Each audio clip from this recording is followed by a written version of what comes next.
fact, this is it for banking in our country. The Senate starts voting as early as tomorrow on financial reform legislation, specifically on amendments that could either make this bill fix our system or be just another giveaway to the bankers who get the free use of your money and mine. They get the profits, you get the losses. So here's a way, an easy way for you to keep score on whether America is winning or losing.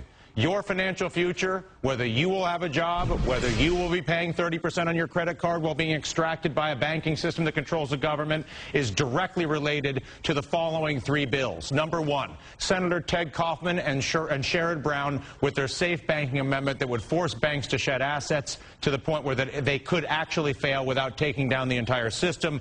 Bear in mind, it is their absolute size that they use as leverage to basically take the use of all of our money for their benefit and to our detriment.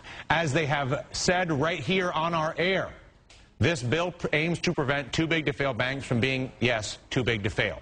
The bill has garnered support from progressives like Bernie Sanders, Jeff Merkley, Tom Harkin, Bob Casey, even Senator Jim Bunning, Republican from Kentucky, advocating breaking up those banks today on the floor of the Senate. Officially, no Republicans, however, have donned the white hats yet. But again, there are murmurs not only from Senator Bunning on the floor, but people like Senator Shelby, John Cornyn, even Senator Tom Coburn and others who look at this as a critical issue. Senator Brown admits that right now, however, he lacks the votes to advance the crucial amendment, but says they are getting closer. Where will your politician be on breaking up the banks? Check it out. Then there's Senator Lincoln's derivatives reform plan. Will it survive the amendment process intact? FDIC Chairwoman Sheila Bair now urging lawmakers to scrap one of Lincoln's provisions that would force banks to separate commercial banking from swap speculating. She said the move could destabilize banks and drive risk into dark, unregulated markets, which is funny if you think about all the risk that currently exists in dark, unregulated markets. Derivatives are really being properly regulated and traded in light right now, Sheila? I didn't realize that. Still, with opposition to Lincoln's plan building, keep an eye out for it being watered down either by the Treasury Department, the White House, or anybody working for Jamie Dimon and the big banks. Jamie, specifically in J.P. Morgan, has a lot to lose in business. Very profitable to trade derivatives in private, not so profitable to trade them in public. Jamie Dimon hates this bill, or that provision in this bill. Finally, auditing the Fed. Senator Bernie Sanders of Vermont has an amendment that would reveal to us how our Federal Reserve is being used as a multi-trillion-dollar piggy bank by the bankers to cash in their losing bets as they perpetuate this system of extraction against the American people and its future. This amendment would require the Fed to name the big banks who continue to take those trillions in secret subsidies, counter to the claims that they've, quote, already paid back the bailout money. So the next time you read some journalist or hear somebody telling you how they paid it back, you ask them about the $4.6 trillion at the Federal Reserve, or maybe they just don't know what they're talking about.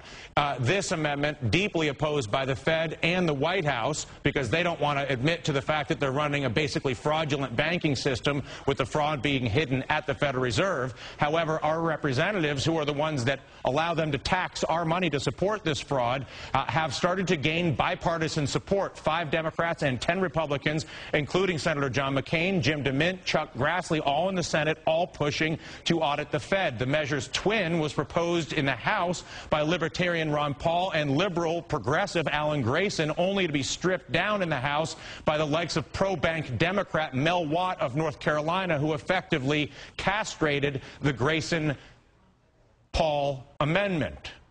But do any of these 3 proposals have a chance of becoming law of any kind? That is not yet clear. Whether it's transparency for derivatives, breaking up the banks, or auditing the Fed, they offer all of us an opportunity to evaluate our political leaders to see where they stand, and did they vote for the bailout, and are they now refusing to vote for things like this that would prevent future bailouts?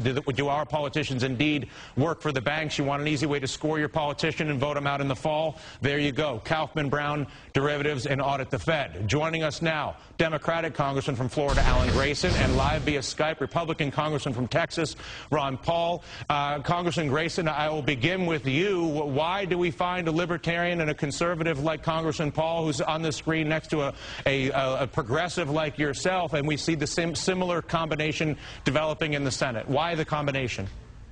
Because we're all interested in fighting unbridled government power. Ben Bernanke has the power as the Federal Reserve Chairman to hand out $500 billion to foreigners with a rubber stamp approval from the Open Market Committee and nobody else. Nobody should have that kind of power. He did it before. He'll do it again. That's not the way things should work in any republic, in any democracy. Congressman Paul is really the man who started this conversation some time ago. How do you view the accelerating momentum around the idea, both the bill with you and Congressman Grayson, but also in the Senate? How do you view the momentum? Well, I think the momentum is against us, but I have to make a bit of a correction. Please. Because our bill actually did pass in the Senate. It is in the House version. So Mel Watt tried to undermine it, but we beat him in the committee with the help of Allen. We got enough Democrats and all the Republicans supported my position on that and our position.